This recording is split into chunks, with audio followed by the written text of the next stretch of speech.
అమరావతిలో విజయవాడ, గుంటూరు, తెనాలి భాగం కాబోతున్నాయి. ఇది క్లియర్. ఇక అది కాకపోతే ఎప్పుడు చట్టబద్ధంగా చేస్తారో చూడాలి.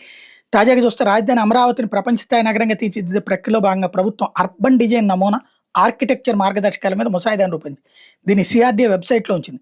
ప్రజల నుంచి సలహాలు, అభ్యంతరాలను స్వీకరించబోతోంది. విజయవాడ, గుంటూరు నగరాలతో కలిపి అమరావతిని స్మార్ట్ మెగా సిటీగా తీర్చిదిద్దాలని ప్రభుత్వ ప్రణాళిక. ఇది ఇక్కడ విజయవాడ, గుంటూరు నగరాలతో కలిపి అమరావతిని స్మార్ట్ మెగా సిటీగా తీర్చిదిద్దాలన్నది ఇందులో ప్రధానమైనటువంటిది.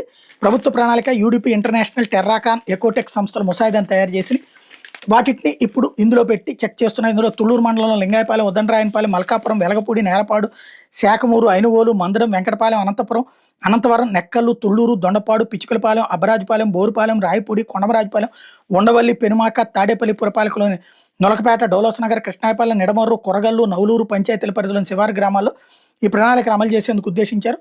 ముసాయిదాలో నీటి వనరుల సంరక్షణ, జోనింగ్ నిబంధనలు, పచ్చదనం అభివృద్ధి, సుస్థిరాభివృద్ధి, ఎల్పీఎస్ జోన్లతో గ్రామాల అనుసంధానం తదితర అంశాలను పొందుపరిచారు. ప్రజలైన సిఆర్డీ వెబ్సైట్లోకి వెళ్ళి పేరు, ఫోన్ నెంబరు, ఈమెయిల్, చిరునామా నమోదు చేశాక అభ్యంతరాలను పీడీఎఫ్, జేపీజీ రూపంలో 30 రోజుల్లోపు అప్లోడ్ చేయొచ్చని చెప్పారు.